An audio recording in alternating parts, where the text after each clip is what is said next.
ciclo que es la cultura. Después habrá una cuarta la próxima semana. Y bueno, y van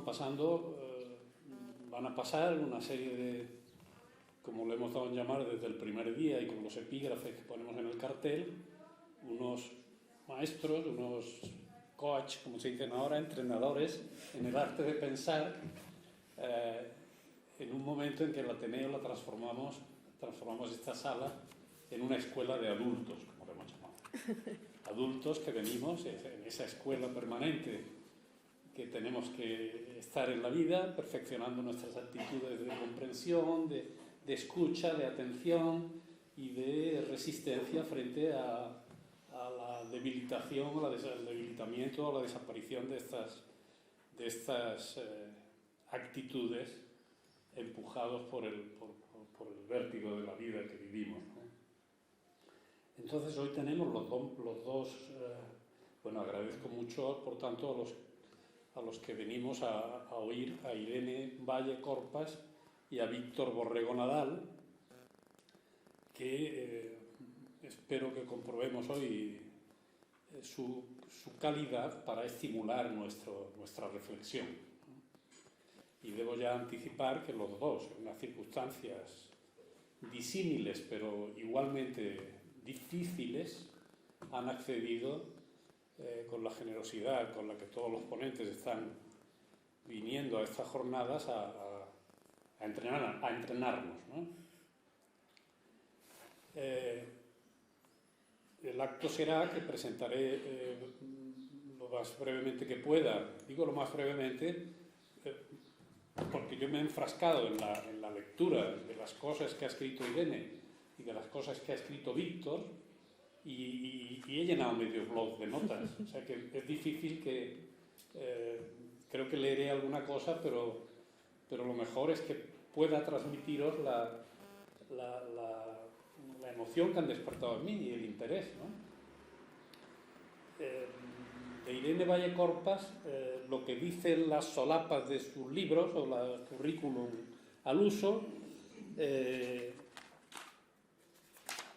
es que es una investigadora postdoctoral en estudios de cine y arte contemporáneo y ha sido investigadora visitante en la Escuela de Altos Estudios en Ciencias Sociales en París y en la Escuela Nacional de Bellas Artes en París, también en Burdeos, en la UNAM de Ciudad de México, Universidad Nacional Autónoma de México, y becaria en la Residencia de Estudiantes. Eso es lo que dicen las solapas, como digo, A mí me gustaría intentar transmitir a los amigos que me acompañáis pues esta sensación de espesor y de seriedad y de rigor que esta joven y madura intelectual pues ha suscitado en mi aproximación, ¿no? Me enfrasqué con su tesis doctoral, que está online en la universidad y que se llamaba algo así como bueno, la tesis, de alguna forma, que es el punto de arranque de todo. Ella, en el año 2019, hace este doctorado y la completará después en un libro que aparece en el 2023, que es este, que ella ha presentado. Yo no lo recordaba, yo se recordaba verla, pero lo presentó aquí en el Ateneo, que se llama Un poco de política, Jean-Luc Godard, la ciudad y la subjetividad contemporánea. Esta es, por así decir, tú me corriges si me equivoco, su tesis enriquecida con trabajos posteriores de los 4 años siguientes en los grupos de investigación en los que ella está. Entonces lo mejor es que lea algunos párrafos sueltos, que yo espero, más que deciros mis reflexiones, párrafos sueltos que he elegido así al azar de muchos que tengo, pero que confío en que den un flash y son frases suyas.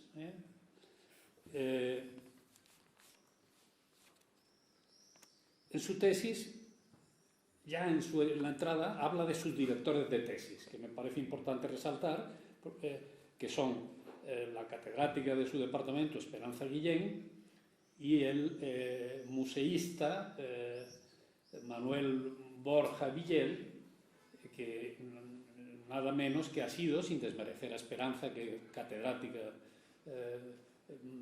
brillante, con un brillante trabajo por la gente que veo que está saliendo de su cátedra y las tesis que está apadrinando, pero Manuel Borja Villel, pues le conoceréis porque los últimos 30 años ha estado dirigiendo la Fundación Tapies, el MACBA en Barcelona y últimamente el Museo de Reina Sofía de Madrid. Es decir, que una universitaria de altísimo nivel y un museísta de altísimo nivel, y de ella habla de esta manera, es decir, expresa su pensar de esta manera. Sus directores de tesis representan para ella, cito palabras actuales, ejemplos de resistencia en mundos, se refiere al universitario y al museístico, desgraciadamente cada vez más sometidos a hueras y malsanas lógicas de rendimiento, así como a la espectacularización y su perdón. No, bueno, es igual.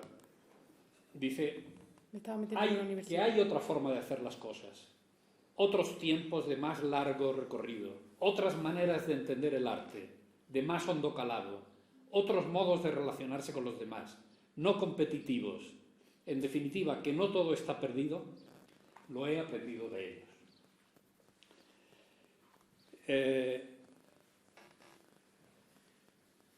En la introducción de este libro habla de su propósito de llevar al cine y la ciudad a la mesa de disección, que es también una mesa de montaje.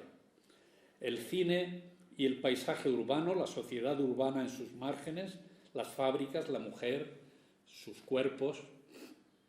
Es decir, elige el cine y la ciudad, porque su tesis es sobre el periodo 59-79, con una fecha central, una charnela en el 68, el Mayo francés. Y elige a Godard, habla de otros muchos directores de cine franceses y de este periodo, ella es conocedora del cine español también en profundidad, lo sé, pero pone también y resalta en el libro, recorre muchas películas de Godard para construir y para montar, como ella dice, un razonamiento, el cine como aprehensión de los momentos de la vida en la ciudad, la ciudad como llama, como espumosa, muy bonito esto que dice, como espuma de la vida, viene a decir. Ese espumoso, Pasolini, eso, la verdad. esa espumosa representación de la vida que es la ciudad. Entonces, la ciudad y el cine como dos emergencias de los años 60, 70, de esa modernidad en la que muchas cosas están en declive y en cambio la vida económica y las transformaciones y la ruptura de muchos clichés se están operando. Entonces, el cine, dice ella, para Godard tiene que ser ese lugar que, a diferencia de la televisión, la pornografía y los medios de masas, sirva para darnos un respiro, permita tomar aliento, mirar y pensar con y a los otros. El cine debe permitir desarrollar una pedagogía de la mirada y de la escucha, y ello toma tiempo.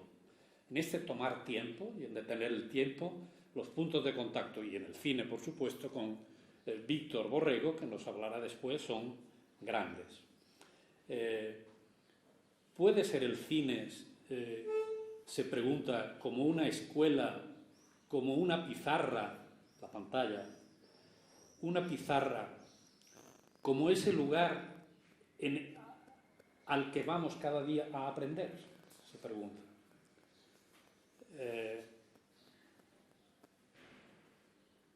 Otra de los paisajes cualesquiera, que figuraba así en el título de tu tesis, paisajes cualesquiera, hablaba efectivamente, de la transformación urbana de los años 60. La ciudad es espumear de la vida que antes decía. Los acontecimientos de la vida, de la historia, grandes o pequeños, están hechos de ficciones y gestos, cuerpos y prácticas, de deseos, tiempos y emociones, de paradojas, símbolos o lenguajes que con frecuencia brotan por debajo del nivel de la conciencia. Y es ahí, en esa altura tan baja y en esos elementos tan ordinarios, donde se fragua la política.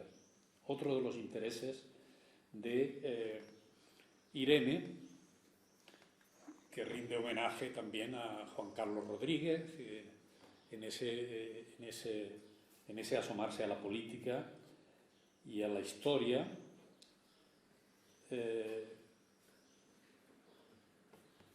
La industria de los medios de comunicación, que cumplen la función de auténticas herramientas de producción de subjetividades pasivas y de mecanismos de control social. El cine lo sitúa, y Víctor insistirá mucho en este carácter también, como naturalmente un tipo de cine, ese cine que detiene el tiempo y que nos hace como la obra de arte, nos capta y nos enseña el mundo en las pequeñas cosas y nos enseña la historia, pero el discurso de Irene está lleno de alegatos contra la televisión y el cine de Godard, utilizando primero el cine y después el vídeo para aproximarse más y para combatir mejor a la televisión. Lo cita ella, contra la pornografía, contra la violencia, siempre la mujer también, a la que no he citado hasta ahora, pero que es una referencia también constante en el cine de Godard y particularmente también en su mirada, porque es la que elige esos fragmentos, ¿no? Hay dos artículos que, aparte de sus otras obras, otra línea de trabajo figura es el amor. En Reversos del amor, conflictos afectivos en la cultura contemporánea, es un libro que ha editado ella, que tiene unas preciosas palabras preliminares porque hace de enlace con otras 6 mujeres, entre ellas Esperanza Guillén, pero que hacen diferentes artículos y ella los enhebra también y los monta de una manera muy lúcida. El que ella escribe dice exactamente: no envejeceremos juntos. Desamor y ruptura en el cine francés de los 70. Poniendo el énfasis en lo opresiva y ahí vienen los elogios al mayo francés como ruptura en tantas convenciones de la vida burguesa sobre el amor, rupturas que son necesarias para aliviar la asfixia que muchos seres, especialmente las mujeres, sienten dentro del hogar. Y entonces la liberación de la violencia y de la norma de sumisión en el hogar, de ama de casa, la ruptura paralela con el Estado, rupturas que para ella son en el fondo aperturas a nuevas comunidades, a la formación de nuevas comunidades fuera de la familia y el Estado, siguiendo al filósofo Maurice Blanchot, que es una de las personas que, otra vez, los dos personas que van a intervenir hoy lo tienen como una referencia básica. Bueno, yo podría seguir diciendo muchas cosas porque realmente me emocionó mucho tu lectura. Hay otro artículo que se llama La pantalla compartida, el cine como espacio común, diálogo o relación amorosa. De amor, relación amorosa. Bueno, voy a parar. El libro, este libro y otros que se llaman, este que lo presentó aquí, como digo, pero otro que se llama Reversos del amor, conflictos afectivos, ya lo he dicho, en la cultura contemporánea, varios artículos de 7 mujeres. Otro que se llama Miradas actuales a la soledad, recién aparecido, este no me he podido asomar a él, Arte, Literatura, Historia y Pensamiento, que lo hace con Carmen Sousa y Jessica Domínguez, dos compañeras suyas. Y este, bueno, y algún otro que no voy a insistir, pero digamos que habla ya de 4 o 5 libros, artículos, y esta poliédrica atención a la política, a la ciudad, a la comunidad, a la sociología, al arte. Me parece que estamos ante un intelectual que nos seguirá dando lecciones mucho tiempo. Muchas gracias, Irene. Adelante. Perdonad la extensión, pero no podía... Bueno, buenas tardes. Buenas tardes a todos y, bueno, gracias sinceras por esta generosísima presentación que no me esperaba, la verdad. Muchas gracias y gracias al Ateneo por la organización, siempre tan cuidada. También quisiera dar las gracias a Jesús Ambel, que creo que estaba como detrás de esta invitación, y no quisiera dejar de pasar la oportunidad. Esta es una institución a la que le tengo especial cariño, el Ateneo. Vengo menos de lo que desearía, pero bueno, van a ver por qué le tengo especial cariño. Creo que enlaza con lo que voy a decir.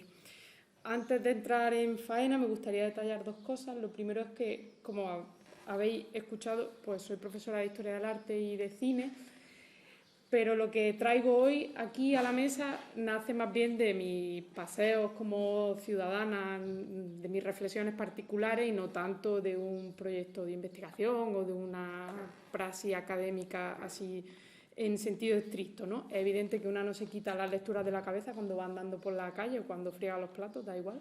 Pero lo que traigo aquí no es exactamente como un trabajo académico, sino una reflexión que me gustaría compartir con ustedes y también que la enriquezcan en el tiempo de diálogo.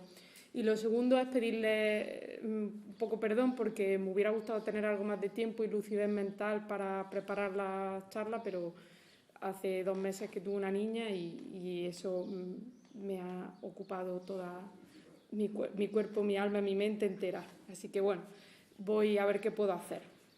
De los términos que he utilizado para el título de esta conferencia, que se llama Contra los eventos, cultura y vida cotidiana y ciudad, sin duda el término evento es el menos complejo. Los otros son, a decir verdad, muy difíciles de precisar, ¿no? Son innumerables las definiciones que tenemos de cultura, venidas de una u otra disciplina, muchas veces en liza entre ellas, como son infinitas y cambiantes las delimitaciones que da la literatura ensayística de la ciudad, lo que es una ciudad exactamente, cómo se contrapone al campo, a la naturaleza. Es un término que al final acaba siendo un poco vago. Por su parte, la idea de lo cotidiano también ha generado toda una ensayística, normalmente de corte antropológico o sociológico, con Michel de Certeau a la cabeza y su obra La invención de lo cotidiano, ¿no? No es mi intención, por tanto, entrar en un debate sobre qué es la cultura, qué es la ciudad o lo cotidiano, porque no podemos por tiempo y decididamente por formación que me falta para ello, ¿no? Así que vamos a quedarnos entonces con esa otra palabra, evento, que quizá tiene un recorrido más corto, ha entrado en nuestras vidas últimamente y parece ser más fácil de acotar. Bueno, ¿qué son los eventos? Todos obviamente tenemos una intuición sobre qué es un evento. Si acudimos a la definición de la RAE, un evento es un suceso importante y programado de índole social, académica, artística o deportiva.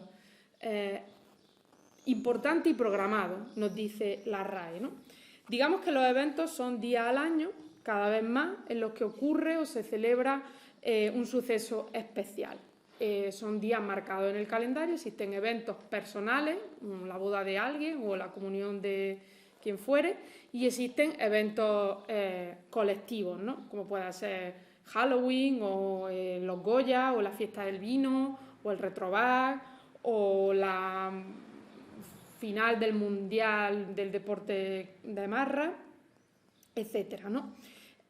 Luego hay también, nada de lo que estoy diciendo lo sabemos todos, ¿no? Pero bueno, por definir un poco los términos. Luego tenemos también macroeventos que pueden considerarse casi planes quinquenales de la cultura, ¿no? Porque necesitan tal antelación para su programación, como pueda ser la Expo 92, Granada Milenio, los Juegos Olímpicos o el Fórum de las Culturas, necesitan tanta antelación que siempre participa el Estado, ¿no? Y son además estos macroeventos sucesos que cambian para siempre la historia de una ciudad, ¿no? No existe, o sea, Sevilla antes y después de la Expo 92 es totalmente diferente, igual que Barcelona, la Barcelona de los Juegos Olímpicos. Se ha escrito muchísimo desde los estudios de la ciudad o la sociología sobre las consecuencias, muchas veces negativas, de preparar una ciudad para la celebración, o incluso un país entero para la celebración de uno de estos macroeventos, ¿no?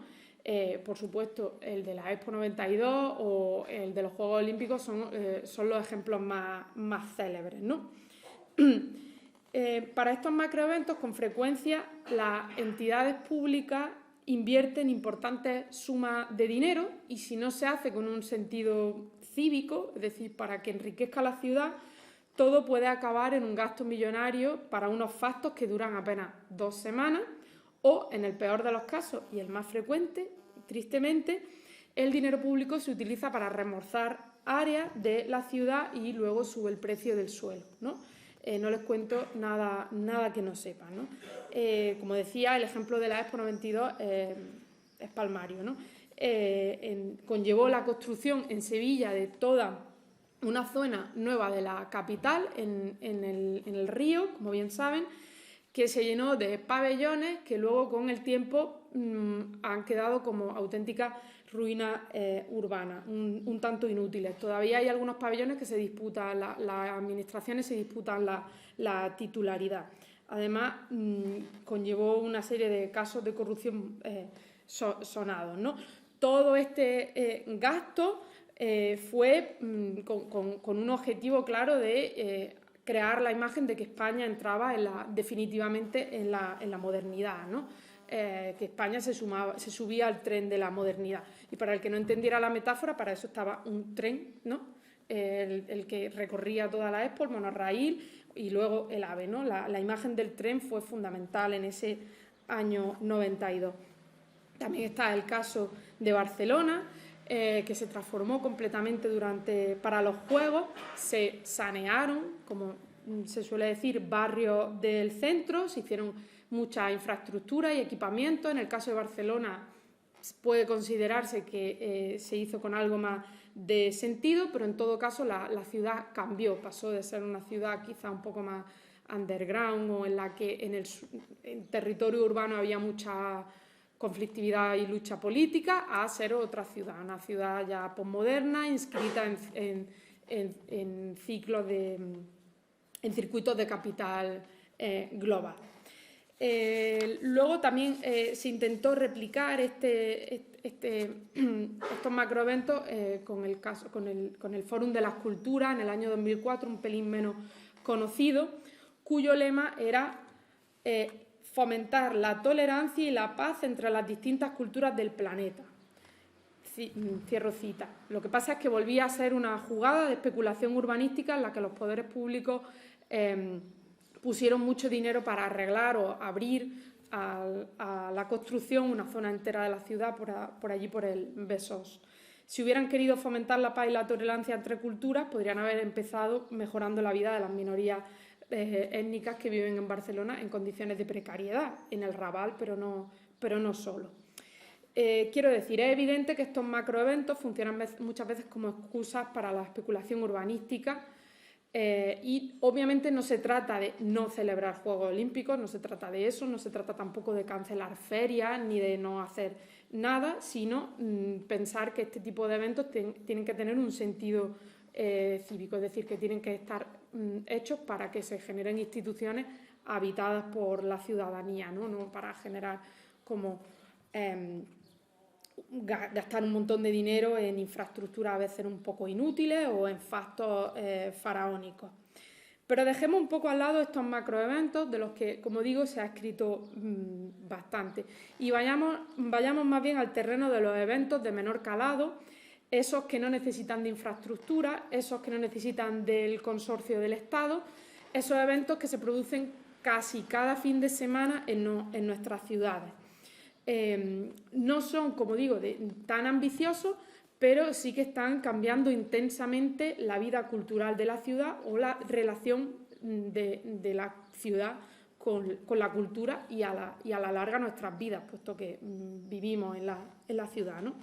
Me parece que casi nadie está hablando de estos eventos continuos y, como digo, como la Feria del Vino, el Retrovac, etcétera, ¿no?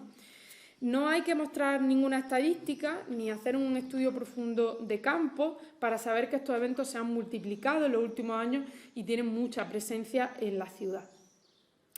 Me interesa señalar que los eventos se diferencian temporal y simbólicamente, por un lado, de las fiestas tradicionales y por otro lado, de la vida cotidiana. A diferencia de las fiestas tradicionales, como el Carnaval o el Corpus o la Semana Santa, lo que quieran, los eventos suelen ser abiertamente de consumo. En algunos casos incluso se habilita una especie de recinto, un recinto privado en el espacio público, como la Feria del Vino esta. No tengo nada en contra ni del vino ni de ninguna de estas fiestas en particular. Solo quiero como que pensemos colectivamente cuáles son las consecuencias para la ciudad. Pero eso, se crea un recinto privado allí en la explanada del Salón, que es pública, y hay que pagar una entrada para participar de ese evento, ¿no?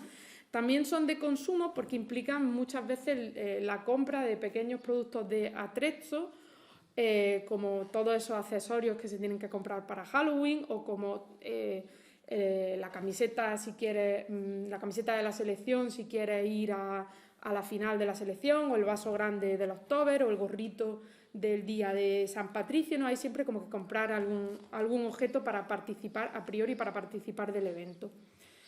A diferencia también de las fiestas tradicionales, los eventos están pensados como para un público muy concreto. Quiero decir, las fiestas tradicionales son de tradición religiosa, aunque ya obviamente con la desacralización de la vida uno puede participar del carnaval y no confesar absolutamente ninguna religión. Yo soy atea por la gracia de Dios, como decía Luis Buñuel, pero sin embargo voy al Día de la Cruz o lo que sea, ¿no? En todo caso, las fiestas tradicionales, no solo las católicas, de otras religiones, apelan como a toda la ciudadanía, como a toda la comunidad, ¿no? Para que participen, independientemente de que luego uno crea en nada. Y los eventos suelen tener como están pensados para un segmento de la población mucho más concreto que, por ejemplo, los Oktoberfest, pues al que le guste la cerveza alemana o la cerveza de trigo. Muchos son eventos para niños que son un público potencialmente muy consumista, ¿no? La dinámica del evento es casi siempre la misma. Uno se coloca el atrezo de turno, la camiseta de lo que sea, de la selección, el gorrito, acude a ese lugar de la ciudad que está donde se habilita el evento y que suele estar patrocinado por alguna empresa. Recuerdo una vez que Nissan llegó a colocar un coche en la Fuente de las Batallas, ¿no? Pensé, a esta persona le van a poner una multa enorme, pero me di cuenta de que no, de que era un evento de coches de no sé qué. Entonces uno acude al lugar, a las fanzones, y muchas veces después de pagar una entrada participa del evento, que conlleva además hacerse fotos con alguno de los objetos de decoración o con algún objeto grande que traen, ¿no? Que si el cabezón de Goya, o un Papá Noel gigante, o un árbol con muchísimas luces, o un fotocall directamente, cualquier luminoso, ¿no? Hay siempre como que hacerse una fotografía participando de ese evento, porque los eventos son muy atractivos, tienen que ser atractivos, tienen que ser estéticos, vistosos, para normalmente pues luego compartir la fotografía en redes o lo que sea.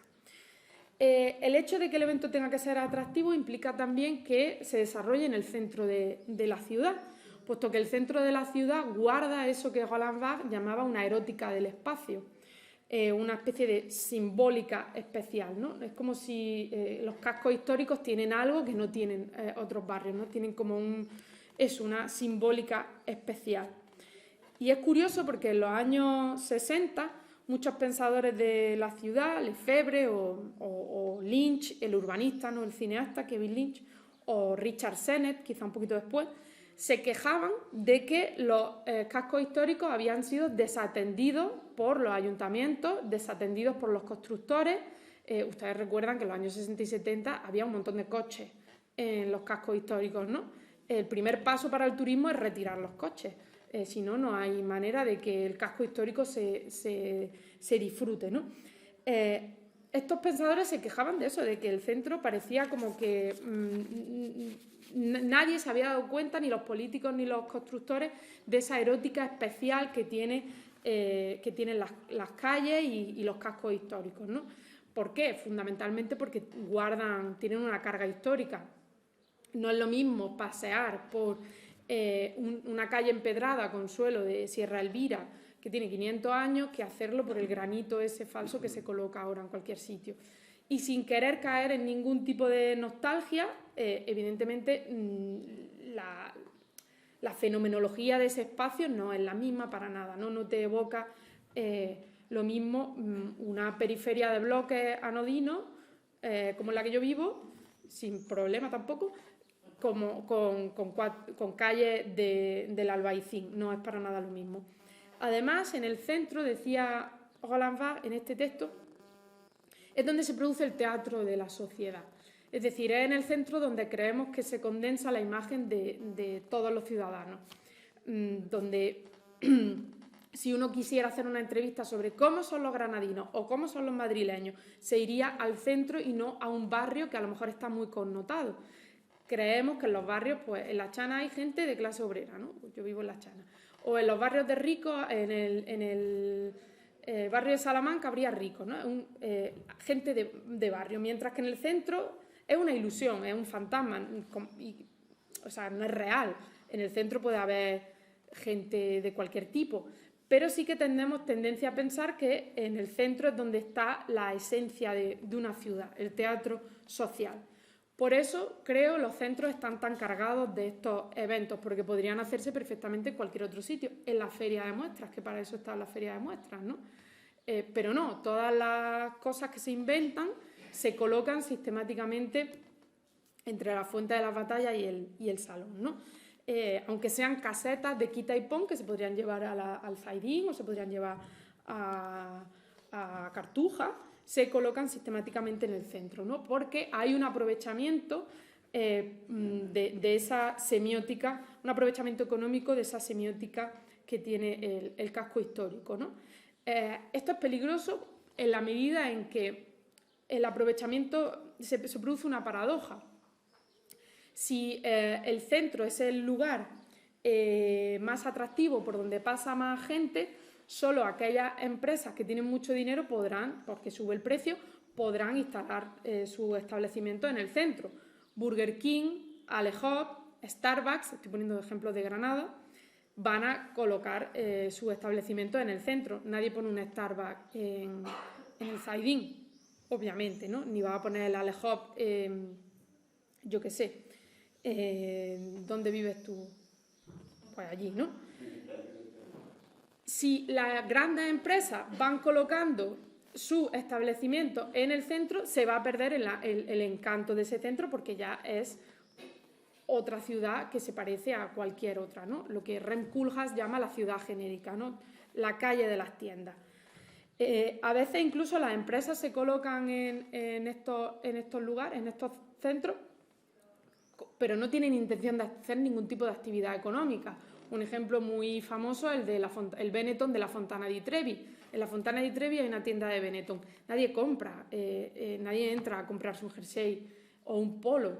Está ahí porque pasa tanta gente por la Fontana di Trevi que funciona de publicidad, pero ni siquiera, no tiene casi ni trabajadores, ¿no? O las tiendas que invaden Venecia, que son tiendas que ni siquiera se usan. O sea, Armani, Prada, nadie se compra un traje de Armani para 3 días que va a estar en Venecia. Pero las empresas, solo empresas con mucho dinero pueden instalarse allí porque el precio del suelo es muy caro y lo hacen con un sentido publicitario únicamente, ¿no? O sea, no es ni siquiera actividad económica. No es ya que estén vendiendo souvenirs, es que ni siquiera tienen trabajadores allí, ni trajes, ni nada. Es como es publicidad, ¿no? Este explotar algo y que va a ir muriendo conforme se va a explotar es una contradicción que David Harvey señala muy bien. En todo caso, como digo, los eventos se van a producir en los cascos históricos porque tienen que ser atractivos y porque hay que generar una imagen de felicidad o sencillamente hacer fotos de que estás haciendo algo distinto, algo divertido cada fin de semana, ¿no? Hasta el punto incluso de que se han llegado a colocar, pues para el Día de las Fuerzas Armadas, llenaron Granada de tanques, no sé si lo recuerdan, y la gente se hacía fotos, niños, en los tanques, ¿no? O sea, todo puede ser convertible en un gran evento del que todos participemos, ¿no? Porque lo importante es la foto. Como dice un amigo mío, si escucháramos el título de ese libro fundamental de Lenin, El Estado y la Revolución, tendríamos que pensar más bien en el estado de WhatsApp, porque es ahí donde se juega lo político, ¿no? De este modo, y dada la proliferación de estos eventos, la ciudad está al servicio de este aprovechamiento económico y no tanto del uso que los ciudadanos libremente le puedan dar, ¿no? Se produce así lo que yo llamo, y suena un poco pedante el yo llamo, es un chiste nomás, el turismo interior, que es no solo que el día de la Purísima vengan una horda de madrileños, sino que nosotros nos relacionamos con la ciudad como si fuéramos turistas, con nuestra propia ciudad, porque cada domingo, cada fin de semana, cada tal, sentimos la necesidad de acudir a uno de estos eventos, ¿no? Solo que este cambiar continuo, como digo, se produce en contra del uso cotidiano de la ciudad, de forma que solo se puede jugar a la pelota el día sin coche, o solo se puede ir en bici el día sin coche, o solo se puede beber y estar festejando en los aledaños solo se puede ir borracho en los aledaños de la fanzone del Granada, o si no, te cae una multa, ¿no? Vivimos en una ciudad en la que estar tocando la guitarra en el Albaicín un martes por la tarde en un parque puede ser multado, y sin embargo tú puedes hacer lo que quieras si estás respetando dentro del evento, ¿no? De modo que los usos de la ciudad se programan, están zonificados, están programados en tiempo y en espacio, ¿no? Una podría pensar que esto de poder hacer lo que quieras si estás dentro del evento, pues es como ese tiempo del carnaval, ¿no? De excepcionalidad en el que se invierten las reglas y el pueblo pues se toma la revancha y trata de invertir las normas sociales, pero me parece que no hay nada de eso, nada de esa subversión de la excepcionalidad, sino que lo que hay más bien es una especie de reprogramación de la cultura en la ciudad o del ocio en términos generales, ¿no? Además, hemos llegado incluso a incorporar fiestas de otras culturas que hemos reconvertido rápidamente en eventos, ¿no? Como puede ser Halloween, que no en principio formaba parte sustancial de las tradiciones que aquí se celebran. Repito, no tengo nada de nostalgia, pero sí que me parece sintomático. O hemos incorporado el San Patricio, que tampoco era una fiesta religiosa, pero que aquí no se celebraba. O el Holi, por ejemplo, hindú, ¿no? Que es esta fiesta de tirarse colores, bolsas con polvos de colores, que a veces que celebra la llegada de la primavera, que es una fiesta sagrada en el mundo hindú, y aquí pues es eso, tirarse polvo de colores, ¿no? Se trataría como de celebrar cada vez más y más eventos. A mí me recuerda esto, por supuesto, al libro de Guy Debord de La Sociedad del Espectáculo, en el que dice que hay cierto peligro a que la fiesta, a que lo lúdico y lo festivo se conviertan en un producto más, pero sobre todo me recuerda a un texto de Benjamin de título sobrecogedor, que es El capitalismo como religión. Y lo voy a leer y les pido que piensen en esa cantidad inmisericordia de días especiales que tiene nuestro calendario de Adviento-Evento. Leo. En primer lugar, el capitalismo es una religión puramente de culto, quizá la más cúltica que ha existido nunca. No tiene una teología dogmática específica. En él todo cobra significado solo a través de una referencia inmediata al culto. Desde esta óptica adquiere el utilitarismo toda su coloración religiosa. Un segundo rasgo del capitalismo relacionado también con esa concreción cultural es la duración permanente del culto. El capitalismo es como la celebración de un culto sans trêve et sans merci, sin tregua y sin piedad. No hay en él días laborables. No hay un solo día que no sea día de fiesta en el sentido terrible de una ceremonia sacra súper desarrollada. Es como el despliegue máximo de aquello que se venera. Cierro la cita. Bueno, Benjamin siempre con sus frases un poco críticas, pero lo que viene a decir es que no importa que Dios haya muerto y que no haya nada real que venerar, que no haya ninguna divinidad verdaderamente ligada al culto, porque el culto, ¿no? El rito puede continuar por sí mismo, no está sujeto a nada real. Como digo, no pretendo hacer un comentario moral ni censurador, sino preguntarnos entre todos qué se pierde, qué perdemos, porque algo probablemente se pierda en este canje en el que la vida cultural está menos ligada a actividades cotidianas como bibliotecas, filmotecas, huertos, ludotecas, el Ateneo, encuentros en instituciones tipo la Madraza, etcétera, están cada vez menos ligados a esa cultura cotidiana que además genera una comunidad y más a el momento de la excepcionalidad. Una excepcionalidad que creo no tiene, a mi modo de ver, mucho de subversiva, ¿no? Ese tipo de actividades, como digo, pues las bibliotecas, etcétera, el cine, que no producen imagen, que no producen tanto espectáculo. Uno no va al cine y se hace una foto y lo sube al estado de WhatsApp, pero sí lo va a hacer si se hace un disfraz de Halloween, ¿no? Que tampoco está mal subir nada, ni redes sociales, ni nada. Pero sí que es cierto que hay actividades que generan mucho menos imaginario, ¿no? Que no son tan vistosas de subir a una red. Ese tipo de actividades poco espectaculares, que no son tan de consumo, que no son tan turísticas, cada vez encuentran más dificultades para desarrollarse en la ciudad y en general en la vida.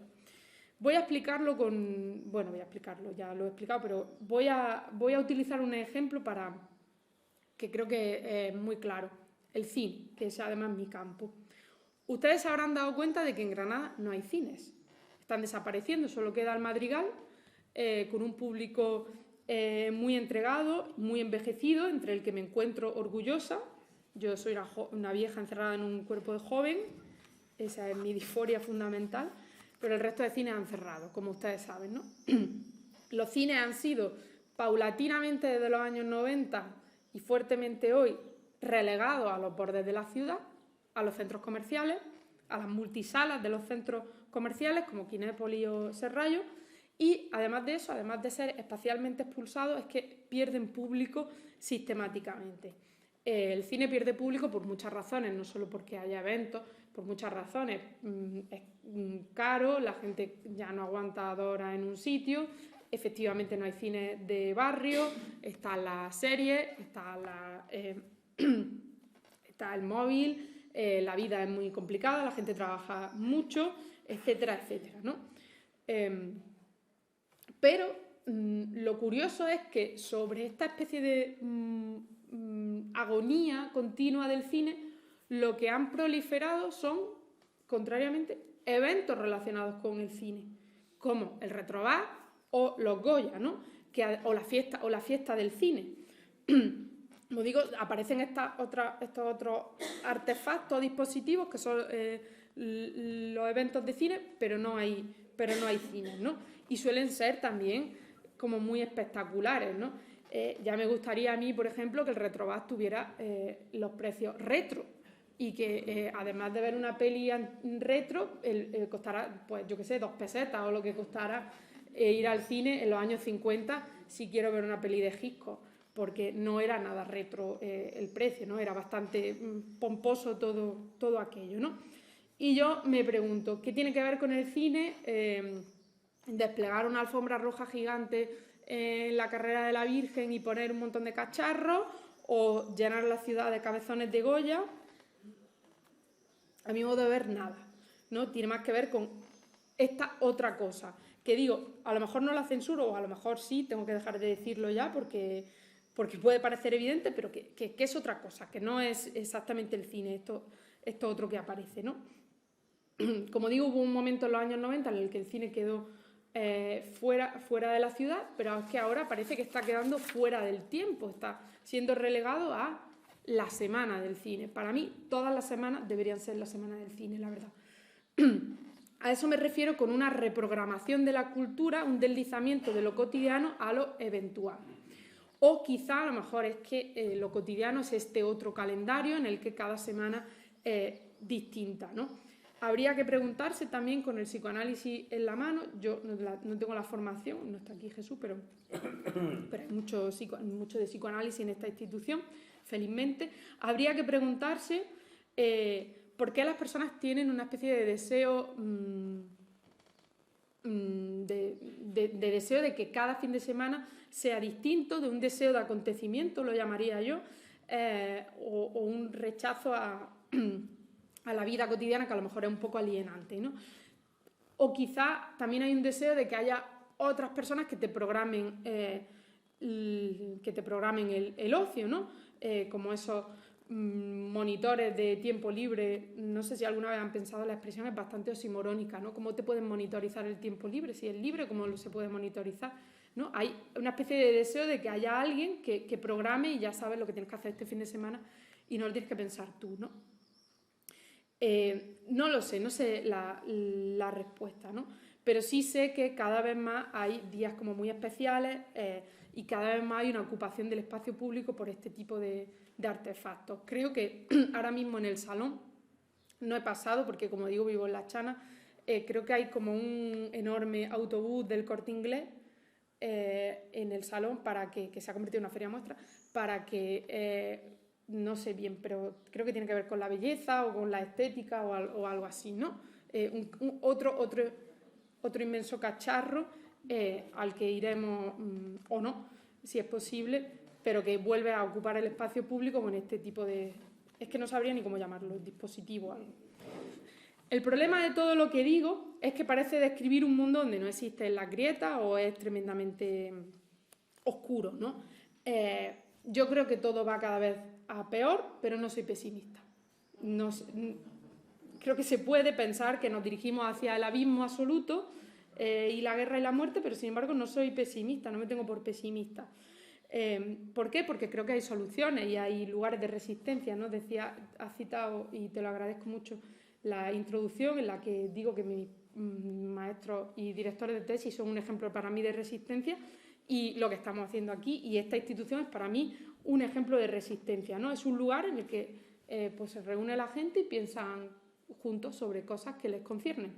Y además de manera cotidiana generando una comunidad entregada pero crítica. Es por tanto una cultura, a mi modo de ver, la que se produce aquí de uso y no de cambio y no turistizada. Estas reflexiones, y ya voy terminando, me traen a la cabeza lo que Manolo Borja, el antiguo director del Reina, que me dirigió la tesis, entiende por habitar el museo. En efecto, un museo se puede gestionar de modo que solo vayan turistas, como el Hermitage o el Louvre, ¿no? En el que se forman esas colas de turistas que dan hasta, la verdad, bastante pena a los pobres allí al sol, ¿no? Solo van turistas a ese tipo de museos porque están organizados así. Uno también puede gestionar un museo para que se haga una exposición al año muy sonada y entonces todo el mundo tenga la necesidad de ir, aunque sea una vez, ¿no? El Prado hace mucho eso, ¿no? La gran exposición del Bosco, la gran exposición de Goya, y entonces tú tienes deseo de ir al Prado, pero solo va una vez al año. O puedes gestionar un museo de manera que la gente que habita la zona, aunque no solo la zona de Madrid, no solo el barrio, pero para que la gente verdaderamente use y verdaderamente habite el museo, programando cine, programando actividades, seminarios, cursos, abriendo el jardín para que cualquiera pueda entrar, cediendo espacio a movimientos sociales o a colectivos, es decir, que la institución esté atravesada por el tejido social, no solo que vayan allí una gente, paguen una entrada y punto, ¿no? Hay, por tanto, a mi modo de ver, y ya termino, que recuperar la cultura relacionada con la vida cotidiana, no zonificada, no programada por otros, no programada según campañas de mercado en beneficio de unos cuantos. Creo que el suelo urbano no debe estar al servicio de las partes particulares ni de este goteo continuo de eventos de consumo. Creo que la fiesta, lo festivo, lo lúdico tienen un sentido antropológico profundo y no son solo un producto de consumo más. Y en ese sentido tengo esperanza, pero también recelos con la capitalidad cultural de Granada.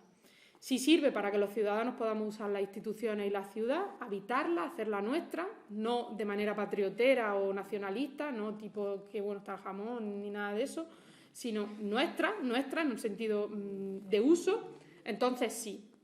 A mi modo de ver habría que fomentar eso, bibliotecas, ateneos, centros urbanos, huertos, guiñoles para los niños, ludotecas, etcétera, ¿no? Se trataría de pensar la cultura en la ciudad y la ciudad como cultura partiendo de lo que Lefebvre, al que no sin razón se le ha llamado marxista alegre, me encanta, llamaba una poiesis o poética de la ciudad, es decir, una vivencia sensorial, sensual, común, compartida, consciente y comunitaria del espacio. Muchas gracias.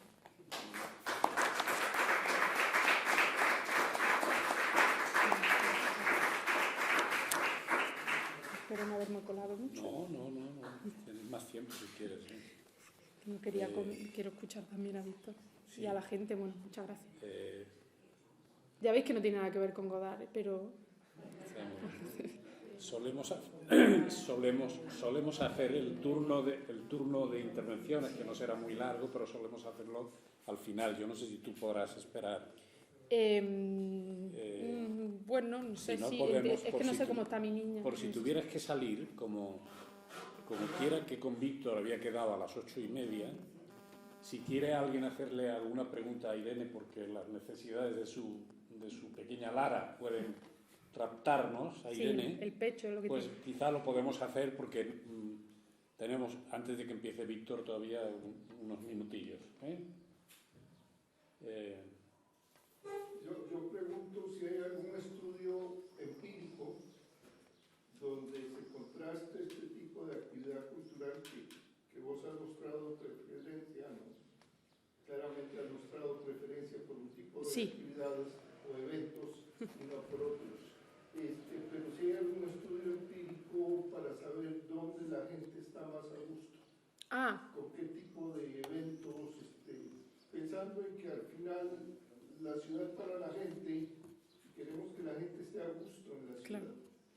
Se ha ido a hablar con la gente, preguntarle a la gente, contrastar actividades tipo A con actividades tipo B y ver, porque está el discurso teórico y la narrativa, lo otro es partir de la gente y ver cómo está la situación en distintas ciudades, con distintas composiciones de eventos. No sé si es una gran pregunta. Yo, estudio de campo no he hecho, soy de hecho historiadora del arte, eso sería más bien para un sociólogo, un antropólogo. No he hecho estudio de campo, sí he visto que hay, se pueden ver como ciertos, no ya listados, pero sí que es real, no es como una opinión mía, que hay cada vez más este tipo de celebraciones, ¿no? Obviamente sería lo ideal saber qué es exactamente lo que quiere la gente, ¿no? Aunque es complicado valorar. Tú puedes valorar si alguien ha ido a la Feria del Vino y le ha gustado y le ha parecido una maravilla de idea, pero es más difícil valorar si la gente en su vida cotidiana está contenta con que la biblioteca esté bien o con tener una piscina pública, ¿no? Eso es como más difícil de valorar. La otra parte, la parte negativa, el rechazo de la gente a algunas de estos eventos sí es más fácil de ver, ¿no? Pues, por ejemplo, en Madrid hay cada vez más y más críticas a que la ciudad en época de Navidad se convierte en invivible porque se crean como... Ya no es solo que sea Navidad, sino que se crean como cada vez más estructuras por parte del ayuntamiento, que si un mercado no sé qué, que si un pedazo de Papá Noel tal, o de manera que la ciudad se vuelve como cada vez más difícil de vivir. Esto sí se sabe que hay crítica y hay un descontento de los vecinos, pero habría que hacerlo como barrio por barrio o evento por evento, sería complicado, ¿no? A mí, por ejemplo, pues me gustaría que en verano hubiera un cine de verano en Las Chanas, ¿no? Este tipo de... O sea, es más difícil saber qué desearía la gente que si a la gente le ha gustado o no participar en un evento concreto. Porque si tú vas a un evento concreto, a lo que sea, a la feria de tal, a la salida, pues puedes dejar tu opinión. Pero es más difícil saber qué es lo que le falta a la gente. No sé si me explico. No sé si me he explicado.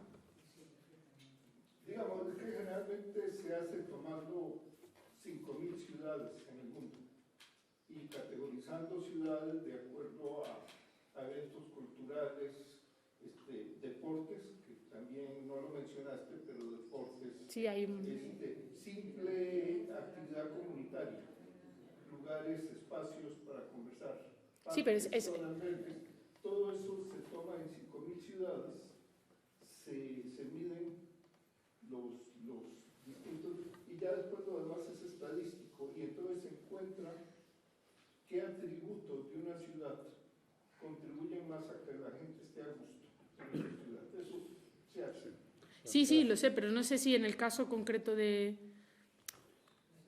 Quizá vamos a permitir solo una pregunta más, vale. porque tenemos que dar entrada a Víctor, por eso... Perdón. ¿Allá? Sí, yo de esta manera me quedo... En relación a esto último, ¿no? Sí. Estamos hablando... No, yo creo que hay que comenzar diciendo que el gusto se construye. Entonces el gusto es educacional. Entonces normalmente si un adolescente no tiene experiencia viendo guiñones o viendo títeres, pues le va a gustar más lo que están echando el violón o lo que sea, ¿no? Es decir, porque están educados en eso. Claro, entonces el gusto se construye, ¿no? Sí, yo a lo que me refería es que es como más difícil poder saber qué piensa, qué necesita la gente en su vida cotidiana. Eso es como mucho más difícil de saber. Mientras que si a alguien le ha gustado o no determinada cosa hiperconcreta, pues con hacer una estadística allí sobre el terreno es más fácil, ¿no? Pero efectivamente, pues... hay que hacer estudios empíricos de este tipo de cosas para que no queden en lo que dice Roland Barthes, por supuesto, sí. Es muy bien que también insistiría, ¿no? Insistiendo en lo que el gusto se construye, pero no puedes preguntar a un adolescente si le gusta el cine de verano cuando jamás ha ido a un cine de verano. Entonces no puede... otra cosa es, pues, sobre lo que hay, pues decir, te gusta más o te gusta menos, pero no sobre lo que ha habido o sobre las posibilidades que pueda haber. Eso es otro debate, creo yo, ¿no? Bueno, vamos a... ¿Me puedo sentar allí para verlo? Claro. te pones Si no, no veo. donde estés más Bueno, cómodo. gracias. A ti. Gracias.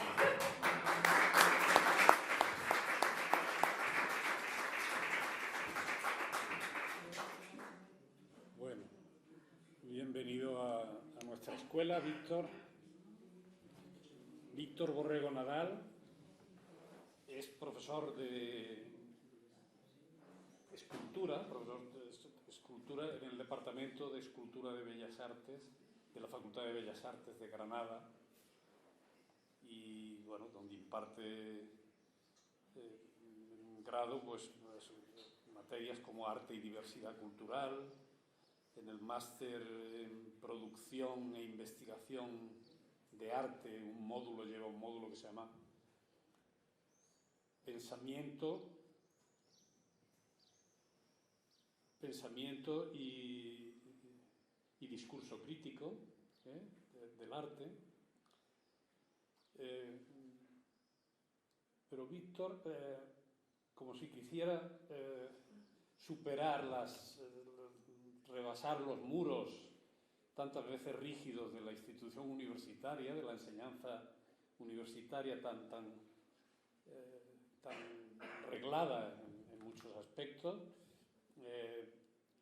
se convierte en pedagogo, un pedagogo esencial, por ejemplo, en su proyecto, un proyecto que crea él en el año 2001, que se llama Becas al Raso, que fíjense que cada julio, entero el mes de julio, se lleva a 10 estudiantes para los que obtienen unas becas y convive con ellos en el Ayuntamiento del Valle, en el Valle de Lecrín, en una experiencia fantástica en la que la creatividad de los chicos, que hacen allí producción con vistas a que se vaya creando un museo de arte contemporáneo, porque obviamente son chicos elegidos por su interés y su capacidad, y, perdón, que estaba yo,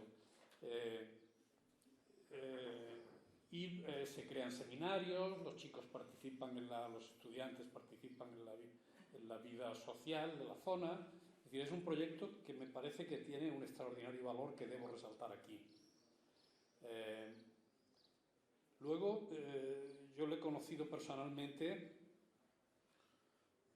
en mi atención al cine, a un festival muy singular, muy valioso, que se hace en Granada cada noviembre, durante el mes de noviembre, y que es muy desconocido para la mayor parte de la gente.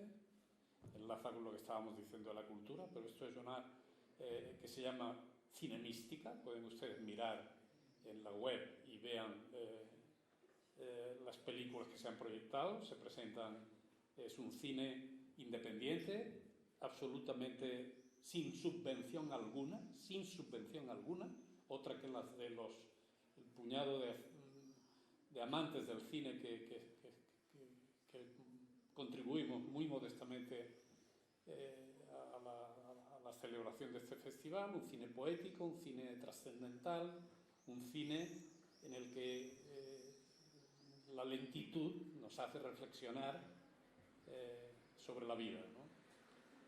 Víctor ha estado de jurado permanente en ese festival desde su inicio.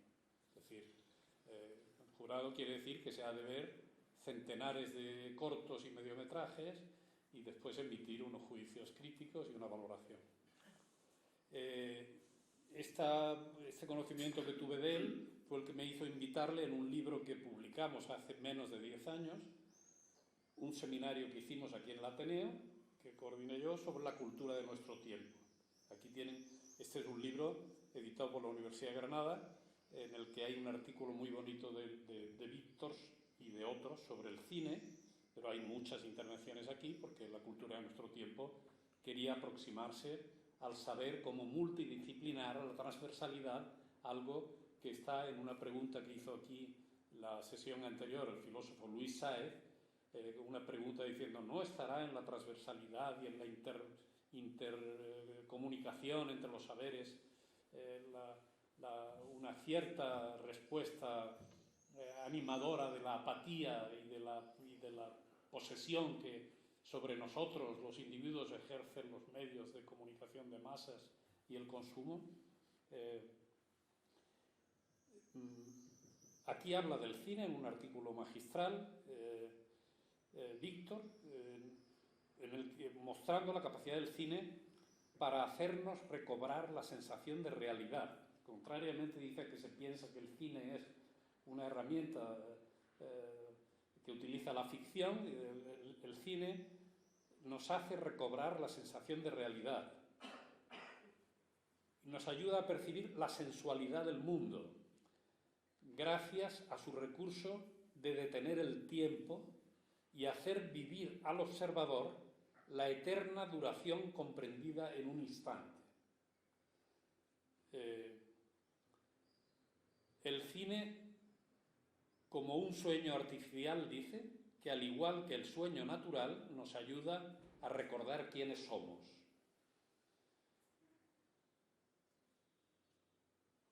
Del cine, yendo del cine a hacer un comentario al proceso creativo en general, dice él, como experiencia intensa de ampliación de la conciencia y de integración de la existencia.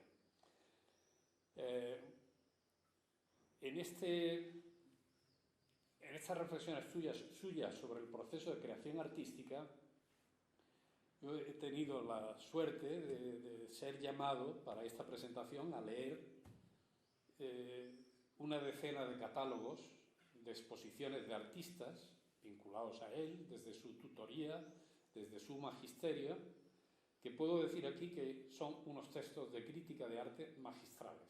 Es decir, casi todos son de un proyecto de la Junta de Andalucía que se llama Iniciarte, que es de ayuda y potenciación de jóvenes artistas andaluces. Entonces, la Junta ha patrocinado exposiciones de estos artistas en las diversas provincias andaluzas y yo he leído algunos catálogos de Víctor presentando la obra de Katarzyna Paszolik, una arquitecta, sobre todo pintora polaca, dos exposiciones en Cádiz y Granada, a Cristina Ramírez, a María Dávila, a Asunción Lozano y otros muchos artistas, ¿no?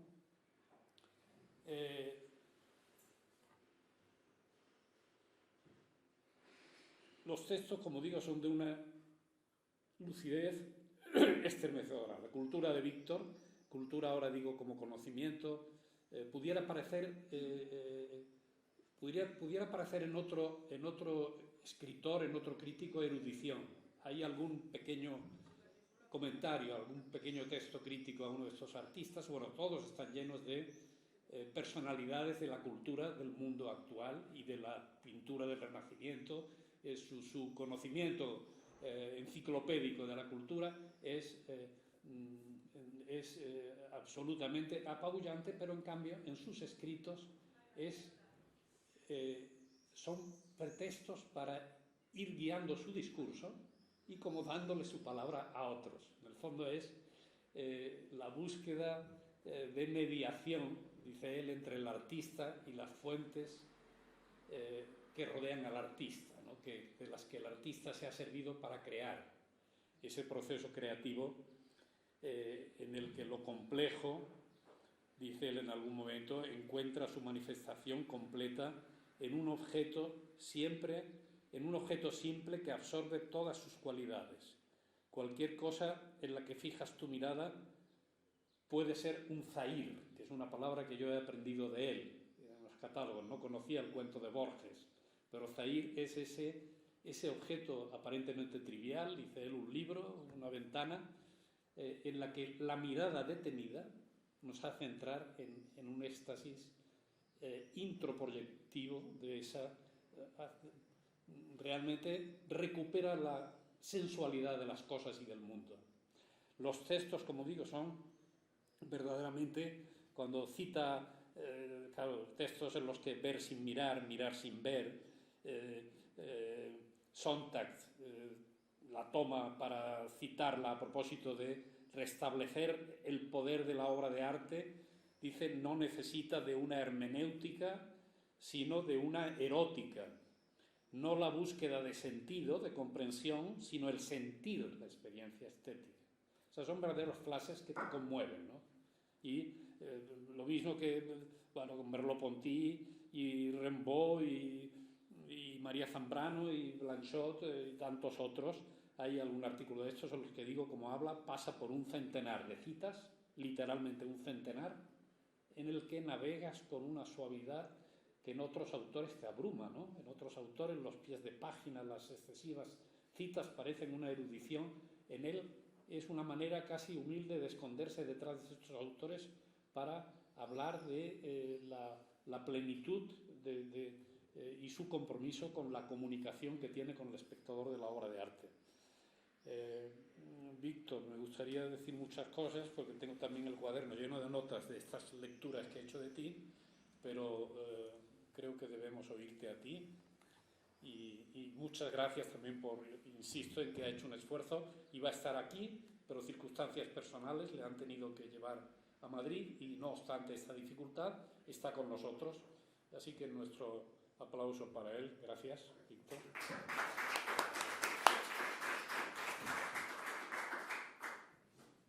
Muchas gracias, José Luis, por ser uno de mis poquísimos lectores. Y gracias a todo el auditorio que no veo, siento no poder estar ahí, lo siento muchísimo. porque mi relación con las tecnologías no es precisamente de amor. Y bueno, creo que en este caso nos unen, pero generalmente también nos separan. Agradezco, Irene, la conferencia que he disfrutado muchísimo y el pequeño debate que has suscitado. Y yo creo que voy a arrancar justamente por ahí.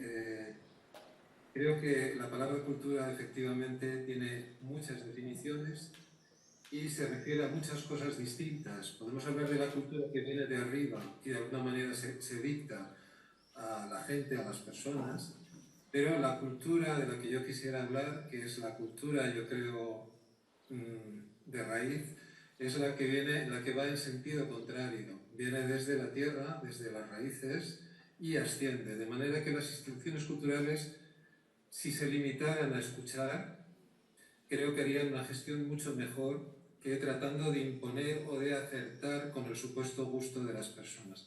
Aparte, bueno, la palabra gusto yo la respeto mucho. El gusto es un sentido muy olvidado, sobre todo en esta época que vivimos frente a lo audiovisual, que se lo come todo, pero el gusto es un sentido muy animal, muy instintivo, el más sensual de todos, porque incorporamos a nuestra propia persona lo que gustamos, y tiene que ver, cuando decimos que algo me gusta, tiene que ver con algo, con un saber que no sabe dar razón de lo que sabe. Es decir, un saber inexplicable, que para mí es el saber del arte, en este caso, como una de las fuentes de lo cultural. Irene ha citado a Walter Benjamin y su idea de la iluminación profana, es decir, la posibilidad de una trascendencia sin Dios, de una trascendencia sin creencias o sin religiones, porque el ser humano lo es de nacimiento, de fábrica. Entonces creo que la cultura no es darnos gusto en el sentido convencional, sino que la cultura es, bueno, algo que ha comentado José Luis a propósito del Zair, es un portal para asomarnos al misterio. Y asomarse al misterio no se puede hacer desde el consumo, no se puede hacer pagando, no se cobra entrada, se hace desde el esfuerzo. Es como si nos pusieran un teleférico para subir al monte Everest. Eso no es escalar el Everest. Cuando subes allí vas a ver una cima como todas las demás, un pedazo de tierra. Es el trayecto, en realidad, el esfuerzo de entrar en una obra compleja. Las obras son complejas, no porque haya que entenderlas, sino porque hay que acceder, o sea, hay que tomarlas como portales. Entonces, a mí me da mucho miedo, en realidad, las encuestas culturales, las instituciones culturales que están al tanto de lo que quiere la gente. Eso se ve muy bien, por ejemplo, en las televisiones, cuando están al tanto de la audiencia y hacen continuamente estadísticas para ver qué programas funcionan mejor o peor, y lo que van generando es telebasura, porque es lo más cómodo, en realidad, ¿no? Entonces entiendo que la cultura no es cómoda. Cuando se habla de cine ocurre algo parecido. El cine lo llamamos a todo lo que se proyecta en una pantalla, a todo lo que se hace con una cámara, pero en realidad hay muchos cines diferentes. Hay cines que están hechos para hipnotizar al espectador y que no tengan nada que hacer y que vegete, no tenga ni siquiera que imaginar y no tenga ni siquiera que sentir, porque el sentimiento se lo dan enlatado. Esto es lo que se llama kitsch. El arte kitsch es aquel que no solo repite y replica fórmulas convencionales, sino que además te dice lo que tienes que sentir. Te lo dice porque te lo repite una y otra vez, y al final acabamos amando, llorando, riendo, como nos han enseñado las películas comerciales, ¿no? Entonces creo que la cultura, por eso he titulado esta conferencia Cultura contra Cultura. La cultura no es eso, es lo contrario a eso. Pero hay un libro de Chantal Maillard que se llama Contra el arte. Chantal Maillard pone este tipo de títulos como en otro tiempo lo hacía Agustín García Calvo, que llamaba a sus libros justamente Contra la realidad o Contra el tiempo. Siempre utilizaba ese comienzo del contra, porque el contra tiene dos aspectos interesantes. Uno es que es decir que no, y entonces surge el pensamiento, es decir, el pensamiento crítico. No tomamos las cosas tal cual, sino que las sometemos a nuestra propia experiencia y juicio. Y el otro es, como muy bien señala Chantal Mayer, también decimos contra cuando estamos, por ejemplo, apoyados contra una pared. Entonces, el contra es el que sostiene. No solamente es lo que enfrenta, sino también lo que sostiene. Entonces, creo que la cultura es un contra el pensamiento establecido, es un contra los hábitos cristalizados y es un contra en el sentido de proponer otras formas, otras alternativas y también en el sentido de sostener de nuevo al ser humano, que se nos olvida por el camino. Una de las cosas más dramáticas, yo creo, de lo que está ocurriendo en nuestro tiempo, que Irene decía que iba a acabar mal, aunque era optimista, me ha hecho mucha gracia eso, pero va a acabar mal en el sentido de que supone la extinción del ser humano. La libertad del ser humano se termina. Si ponemos nuestras decisiones en manos de otra persona que dicte lo que tenemos que hacer o lo que más lo que más oportuno nos puede resultar, estamos perdiendo la humanidad. Y bueno, eso es la IA al final. La IA es realmente replicar ese tipo de comportamiento que sabe más que tú de ti mismo porque te ha adoctrinado muy bien a través de muchos años de repetir lo mismo, ¿no? Entonces, bueno, yo quería un poco hablar en ese sentido y bueno, como ha señalado José Luis, yo no me considero un productor, odio esta palabra, no sé, creo que las personas no producimos, o sea, las personas canalizamos, nos relacionamos. Me ha encantado lo que ha dicho Irene de los pequeños eventos. Los verdaderos eventos culturales son caminar, charlar, tomarse un café con los amigos, disfrutar de la soledad, mirar una cosa en silencio, sin nadie que te diga, un experto lo que tienes que mirar. Los eventos son... comer es un evento maravilloso, que afortunadamente no nos lo han intervenido demasiado. Ese tipo de encuentros que no necesitan ser subvencionados, ni necesitan un gran poder que lo gestione ni que lo proyecte, es en lo que yo más creo, en realidad. Cuando ha citado la beca RAS o este tipo de fórmulas que hemos ido encontrando entre muchos, en realidad son proyectos que aspiran a ser autosostenibles, a la supervivencia, a partir de lo más básico en realidad y que la cultura, el arte se vaya generando con naturalidad. Incluso porque es como una planta, es una planta delicada pero que crece en cualquier sitio, porque el ser humano es creativo, no hace falta ser artista, lo somos, ¿no? En cuanto se nos da la oportunidad de hacer aquellas cosas en las que generalmente delegamos en otros, ¿no? En especialistas. Bueno, yo quería compartir imágenes, seguro que me voy a exceder, me cortáis por favor cuando lleguemos al tiempo, porque, bueno, cada cosa en realidad que va surgiendo en la propia conversación de Irene, la verdad es que es estimulante. Voy a compartir pantalla, a ver si lo hago bien. A ver, creo que es aquí, no, aquí. Me decís por favor si lo veis ahora en pantalla completa, no sé si la estáis viendo ahora. Sí, estáis viendo, me imagino, un cuadro que es de Mantegna. Es un cuadro que se titula Minerva expulsando a los vicios del jardín de la virtud, es del siglo XVI, está actualmente en el Louvre.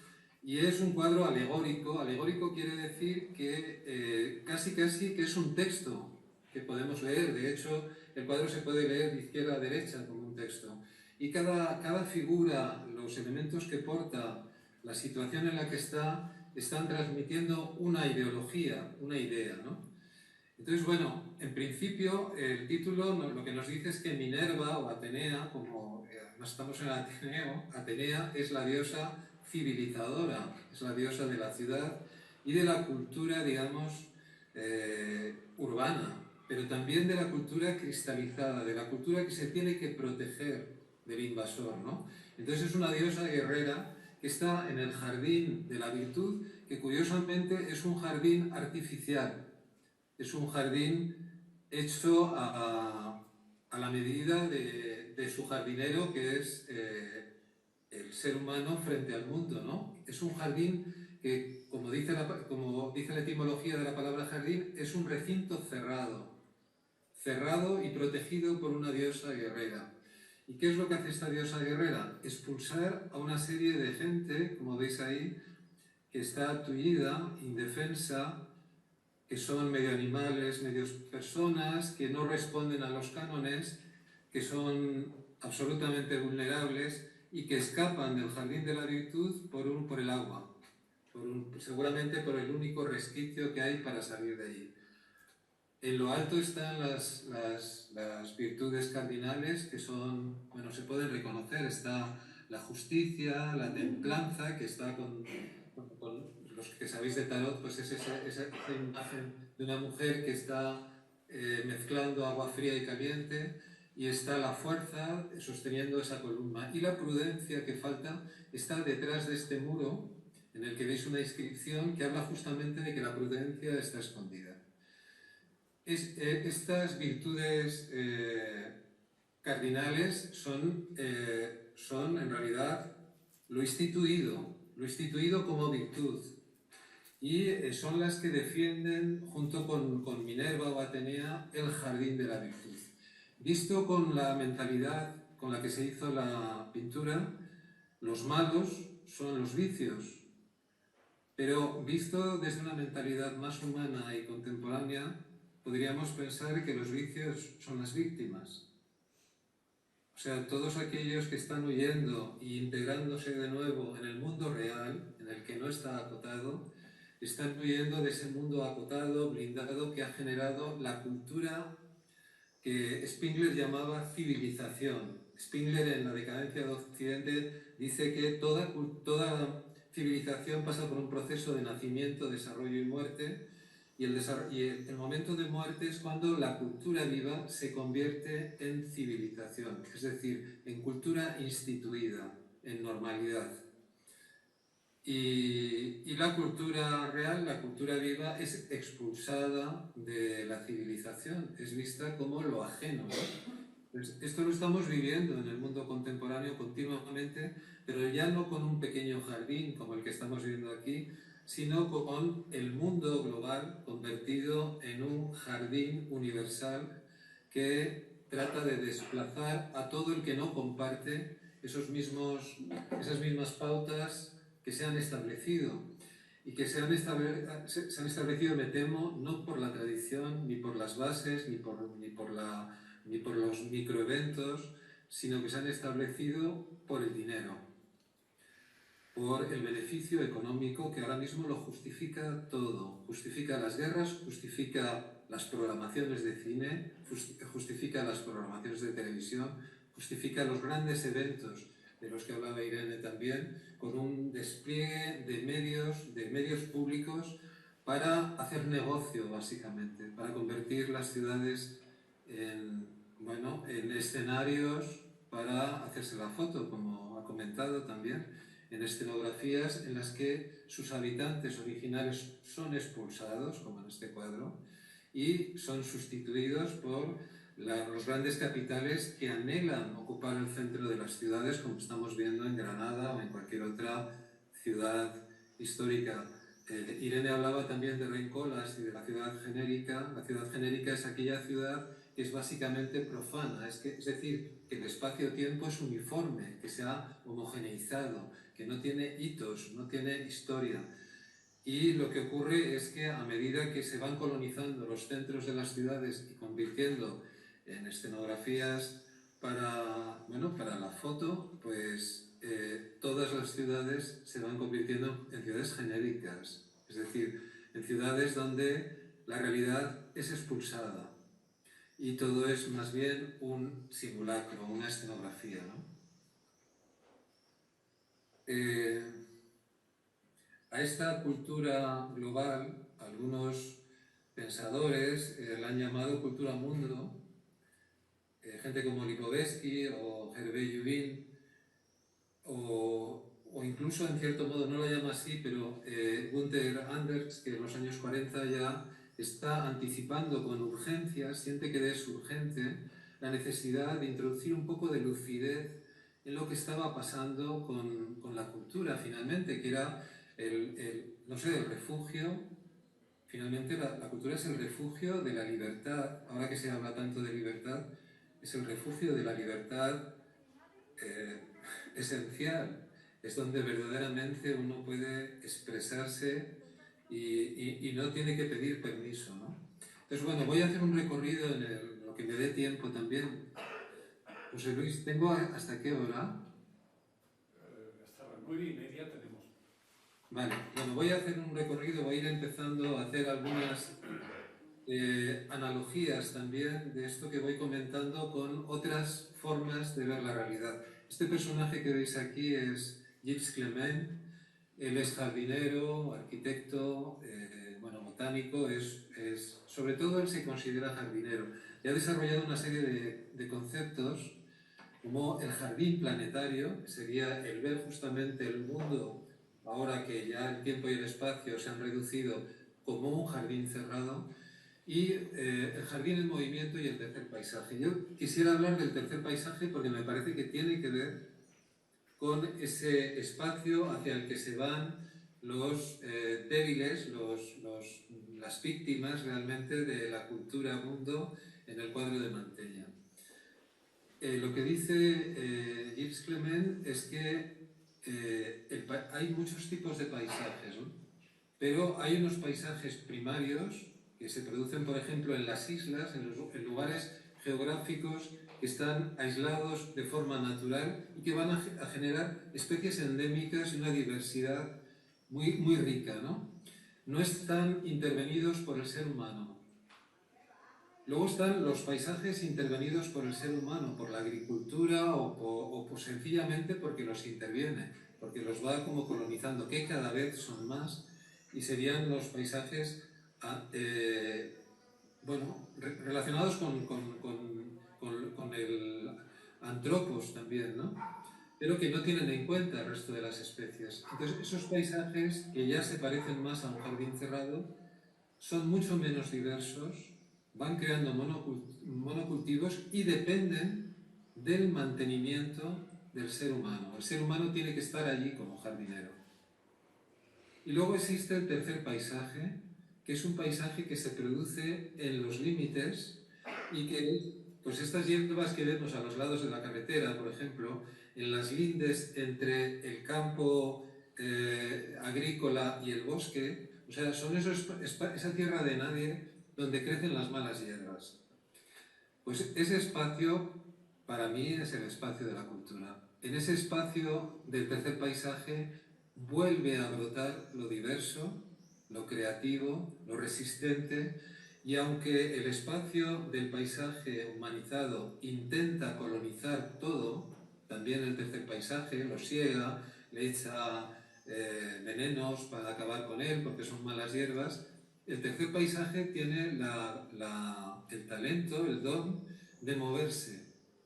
Por eso Gilles Clement habla del paisaje del jardín en movimiento, porque las plantas, donde se les hace la vida imposible, se trasladan a otro lugar que todavía no se haya descubierto, ¿no? Entonces creo que la cultura de la que yo quisiera hablar, la cultura viva, se comporta como el tercer paisaje. Nunca está en los grandes eventos. O si está en las lindes, está donde no se mira, está donde no se cobra tampoco, ¿no? Entonces, hay que buscarla ahí. En el arte ocurre un poco lo mismo. Por supuesto, hay grandes artistas en todas partes. En los museos, por ejemplo, ahora tenemos a los impresionistas. Pero los impresionistas fueron mala hierba cuando realmente eran activos. Eran expulsados de las exposiciones o de los museos porque aquello era algo fuera de la norma, no se entendía, era algo de mal gusto. Pero a medida que esas malas hierbas del impresionismo fueron de alguna manera tocando las sensibilidades, el jardín las incluyó, las fagocitó y las desactivó. De manera que tiene que surgir siempre algo. O sea, el arte no es tanto la búsqueda de la novedad como el intento de mantenerse activo, vivo. Porque en el momento en que una planta viva se mete en ese invernadero, pues ya necesita de cuidados y O sea que el hecho mismo de protegerla nos está protegiendo de ella, nos está protegiendo de que podamos tener contacto con ella, ¿no? El tercer paisaje, dice Gilles Clement, no es reserva, no es protegido, al contrario, se intenta eliminar pero resiste, esquiva, se mueve, cambia de lugar. Es el último refugio del potencial creativo de la antropización, sí. Va extinguiendo que la antropización va extinguiendo en su afán de extenderse más allá de su hábitat. Es necesario dejarlo en paz, como a la cultura creativa. Entonces, bueno, esto es una cosa que entiendo también. No sé si lo tengo aquí, no, igual más adelante, luego os lo pongo, pero Agustín García Calvo, en una conferencia que luego, si hay tiempo, os pongo un fragmento, que dio en la Facultad de Bellas Artes del País Vasco, decía que el arte subvencionado no es arte, o sea, lo decía así radicalmente, porque solamente se subvenciona aquello que no hace daño. Y entonces aclaraba esa frase de aquello que no hace daño, porque decía que el arte daña, en cierto modo, el arte te complica la vida, o por lo menos te hace acceder a la complejidad de la existencia, no te facilita las cosas, te las hace más complicadas. Y en ese sentido, Agustín García Calvo daba una definición de arte muy curiosa que decía: el arte es aquello que da placer y acaba con la mentira de lo real. Y entonces añade: nada que esté subvencionado da un placer real, porque el placer te convierte en otra cosa, no perpetúa la normalidad. Y nada que esté subvencionado hace que se derrumbe la mentira de lo social, la mentira de lo real, porque entonces se acaba el chiringuito, ya no hay negocio. Si todos nos damos cuenta de lo ilusorio, de este simulacro, de estos sucedáneos de lo real que tenemos en el jardín cerrado, pues entonces sencillamente le daríamos la espalda, no le hacemos caso, ¿no? Estos grandes eventos de los que hablaba Irene van de eso. Van de construir jardines franceses, alegorías de jardines franceses en torno a una cultura que se ha dado por buenas, se ha legitimado por los expertos y se impone como aquello que es válido. Mientras, como decía ella, esa persona que está tocando la guitarra en el Albaicín, o que sencillamente dos niños que están jugando, no sé, con una peonza, están cometiendo una transgresión del espacio público. Es una cosa muy, muy loca. Bueno, pues eso, esa idea del tercer paisaje, como ese punto al que nadie mira, pero que a algunos nos encanta, porque ahí encontramos verdaderamente las especies nuevas, encontramos las posibilidades, tiene una enorme relación con lo que yo entiendo que puede ser el arte vivo o la cultura viva, ¿no? La cultura contra la cultura.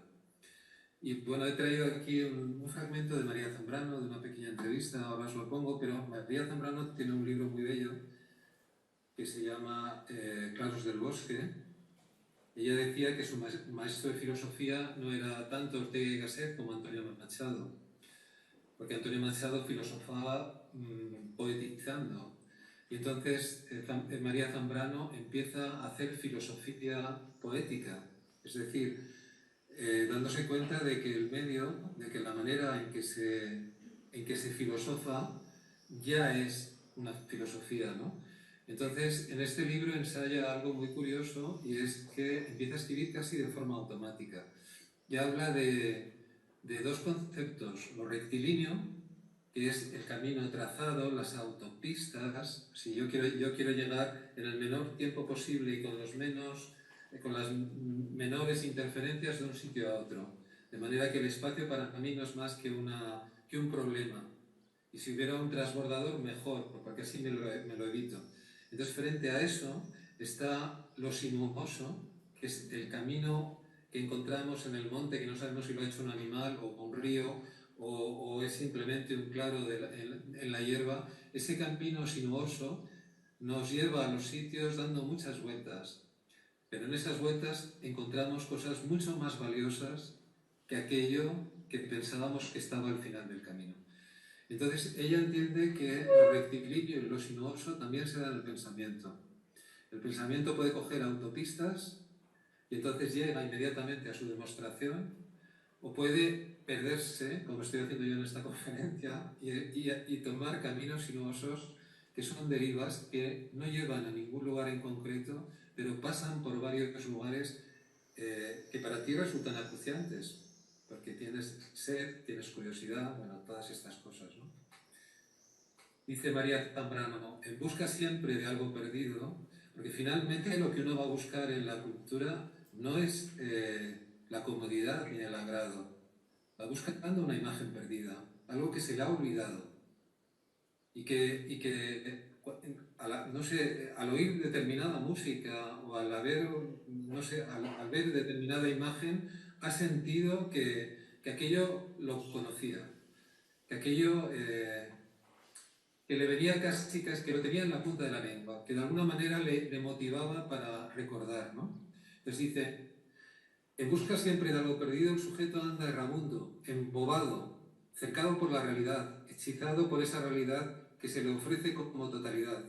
El sujeto es opaco para sí mismo. Parece una necesidad del sujeto encubrirse, revestirse, fabricarse una máscara, desdoblarse. Nadie va solo, no puede estar solo porque está escindido. Es decir, porque tenemos muchos dentro de nosotros. Todo es otro, lo otro. Para ir a donde no se llega hace falta olvido e ignorancia. Entre la pregunta y su respuesta debe existir un vacío, una suspensión del tiempo, un suspirar a tiempo. Si uno suspira ya está salvado. Se necesita un vacío para que el pensamiento nazca.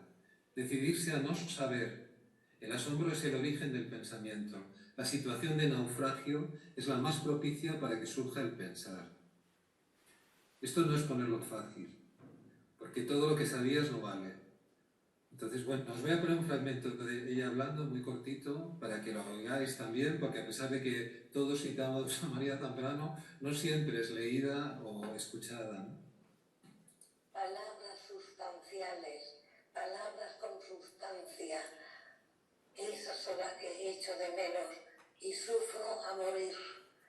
La invasión del lenguaje profesional, técnico, hasta en la intimidad, la falta como si a la palabra la hubieran helado y la hubieran dejado sin interior.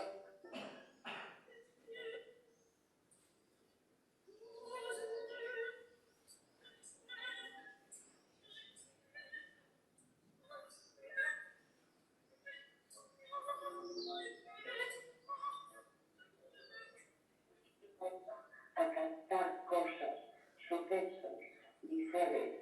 Yo no iba a reavivar memoria, yo no iba por aquellos senderos del bosque desaparecido.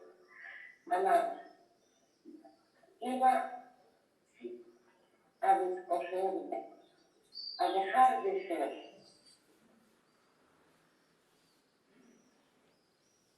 Palabras.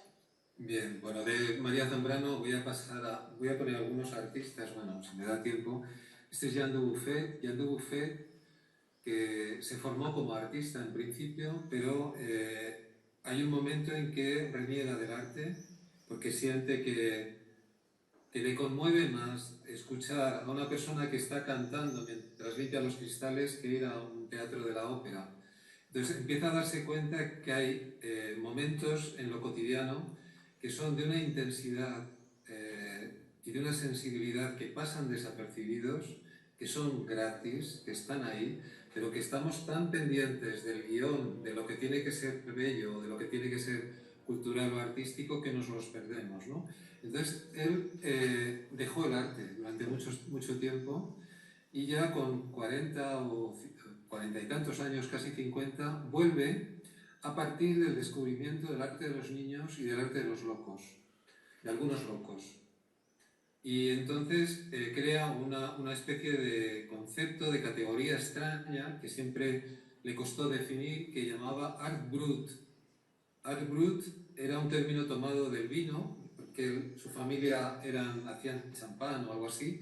Brut quiere decir arte sin aditivos, arte en crudo, arte tal cual, no quiere decir tosco exactamente. Entonces sentía que tanto en la mente infantil como en las personas aisladas, no solamente en psiquiátricos, sino también en prisiones, o porque eran ermitaños, en la soledad, en realidad también de artistas profesionales, se producía un arte más genuinamente humano, que no estaba participando de los códigos que se imponían un poco en el lenguaje de los medios, sino que verdaderamente había una expresión del humano. Freud tenía una forma muy clara de expresarlo. Freud, que antes ha hablado también Irene del psicoanálisis, Freud en su última época escribe varios textos tremendos y sobre la sociedad. Uno es El porvenir de una ilusión y otro es El malestar de la cultura. Tiene alguno más, en los que verdaderamente habla con bastante pesimismo. Pero una cosa que decía Freud muy curiosa es: el ser humano se ve mejor, la naturaleza del ser humano, cuando el ser humano está roto. Y de la misma manera que el cristal se reconoce mejor cuando se quiebra. Porque en la ruptura, al romperse, al dejar de ser ese objeto perfecto que está en los museos, es donde vemos su naturaleza, cómo está constituida, ¿no? Entonces, él se da cuenta que hay un arte salvaje, que no está en los museos. No sé cómo puedo hacer... a ver. Bueno, es que no veo la pantalla completa, no puedo leer todo lo que estáis leyendo, pero he cogido algunas citas de los escritos de Dubuffet a propósito de ese tercer paisaje del arte que él descubrió en los artistas que no estaban en las grandes exposiciones. Dice, lo que mueve, no leo el primer renglón, pero lo siguiente es: lo que le mueve a este tipo de arte es algo más serio y necesario que el hecho de gustar, el hecho de responder a unas expectativas. El arte se aplica en restituir la exacta, la total verdad de las cosas. La creación artística, para asumir su pleno interés, requiere concentración y soledad. Aquí todo está perdido de antemano. La condición humana queda reducida a lo esencial. Esa exposición de nuestro ser no resiste guías, ni enmiendas, ni sentidos, ni terapias. Es extremadamente delicada. Su existencia depende de su inmediatez y se esfuma ante la más mínima intervención. Estoy persuadido de que en todo ser humano anida un inmenso fondo de creaciones y de interpretaciones mentales del más alto valor y mucho más de lo que se necesita para suscitar en el terreno artístico una obra de inmensa amplitud. Los supuestos dones artísticos los posee todo el mundo. Lo extremadamente raros son los individuos que se atreven a expresarlos. Cuando tenemos oportunidad de contemplar una obra de estas características, se advierte una transparencia entre los hechos y el objeto, una continuidad entre esa concreción externa y lo interno, que uno parece enfrentarse a un espejo. Hay un reconocimiento interno, un asentimiento. Esto no tiene nada que ver con opinar ni con establecer juicios de valor. Tiene que ver con ser afectado. Y eso es el pellizco del flamenco. Eso lo notas, lo sientes. Es una certeza, no es una cuestión de estudiar ni de especialistas. Bueno, voy a pasarme cosas. El loco, la enfermedad mental, la locura, todas estas cosas han sido también formas de poner barreras al jardín, ¿no? Todo lo que se salía de la norma, de lo establecido. En otras épocas, Foucault ha hablado mucho de todo esto, una historia de la locura también, era considerado loco. Los griegos tenían una palabra para esto, que era la hibris, el salvajismo, el salvaje interior también, que era lo que tenía que vivir fuera de la ciudad, en la periferia, en el tercer paisaje. Algunos filósofos y artistas y lectores y espectadores entienden que es justamente ahí, en en esos territorios que están fuera de lo normativo, donde aparece la cultura real, la cultura viva, ¿no? Esto es una fotografía curiosa, no sé si, bueno, algunos conoceréis a Antonin Artaud, que fue un gran actor, un gran escritor y un loco también, un loco de atar, y que escribió el último texto suyo sobre otro loco que es Van Gogh, el suicidado de la sociedad, que os recomiendo muchísimo y que creo que tiene es un texto breve y su lectura tiene un sentido muy actual en este momento. Artaud, sin que nadie se diera cuenta, mientras le toman la fotografía porque ha salido del manicomio en el que estaba, bueno, los últimos años de su vida, luego cuando salió murió enseguida en realidad, se está apuñalando con un lapicero por la espalda. No sé si lo podéis ver en la sala. Esto no es un posado, no es un selfie. Es una cosa entre él y la escritura, que la cámara ha atrapado casualmente, ¿no? Pero ahí está hablando justamente de la condición del hacedor de cultura. El hacedor de cultura es el poeta. El hacedor de cultura se apuñala con su herramienta. Es decir, se niega a sí mismo. Empieza por ahí, ¿no? Porque siente que ha sido ya educado, ha sido formateado y que tiene que encontrar algo distinto, ¿no? Estos son dos piezas de Juan Muñoz, escultor, bueno, que murió prematuramente, un escultor de ideas también, un escultor que cambió totalmente el panorama de la figuración porque convirtió la figuración en otra cosa. Y os presento dos obras suyas que tienen que ver con lo que estoy intentando transmitir.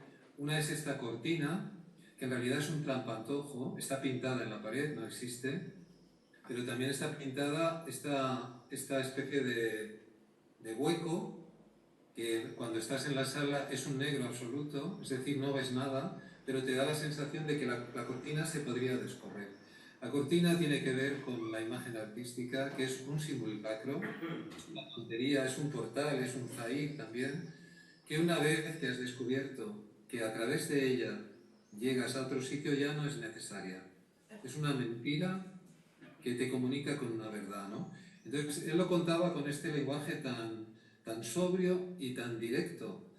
Y luego tiene aquí otra imagen de la primera, las primeras obras que hacía Juan Muñoz. Es un pasamanos, hacía pasamanos. El pasamano es un mueble, un artificio que utilizamos para que nos guíe y también para que nos ayude, ¿no? Como sostén para subir una escalera o bajar una rampa. Pero es eso, una guía, ¿no? Entonces, él oculta en el pasamanos una navaja. Y cuando veías la exposición, si no estabas, bueno, no la tocas, pero en las exposiciones no se toca nada, esto es una propuesta, es una imagen, no es una realidad. Pero cuando mirabas donde no miraba la gente y mirabas en el reverso del pasamanos, te dabas cuenta de que esa comodidad escondía una agresión. Es decir, detrás de toda facilitación, en este caso, pues por ejemplo la IA, las instituciones culturales, etc., hay algo que se te está quitando, hay un atraco. Porque lo que prima en el mundo en el que estamos es lo económico. Entonces nadie regala. O sea, a la tecnología le estamos regalando nuestra identidad, nuestra información, de quiénes somos también.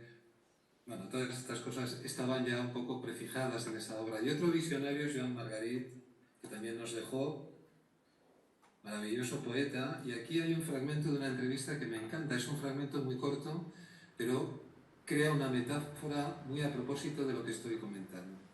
Os lo pongo. La obra de arte, y el que trabaja en ello lo sabe, siempre está cerca de algún precipicio. Es decir, si la actividad posible es una mesa, en el borde estarían unos precipicios a los cuales, en principio, todo el mundo tiene miedo de acercarse. Entonces, pero si circulas por el centro, circulas tranquilo, haces cosas que pueden estar bien, pero nunca serán unas obras de arte importantes.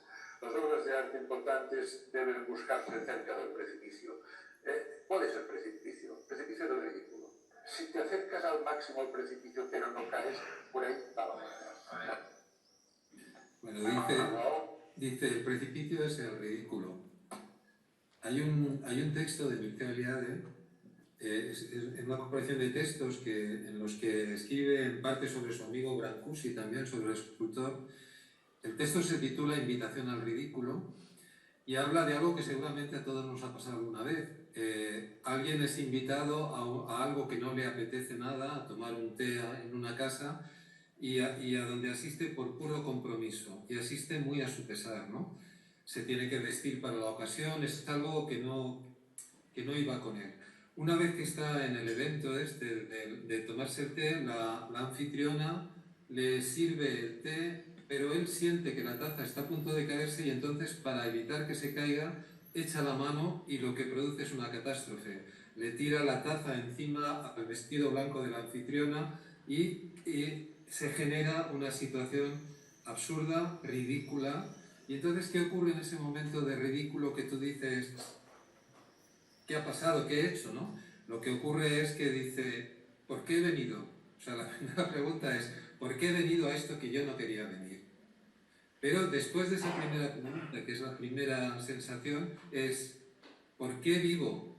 ¿Qué significa la existencia?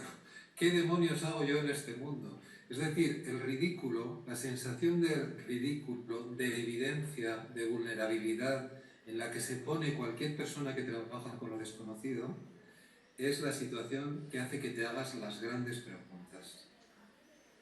No quiere decir que las obras que se mueven en el límite, que dice Joan Margarit, sean geniales porque sean pintadas por grandes pintores o esto, no. Son geniales porque te colocan como espectador y como autor en una situación de ridículo, de incomodidad, donde estás a solas con esa situación y enfrentas las grandes cuestiones, ¿no?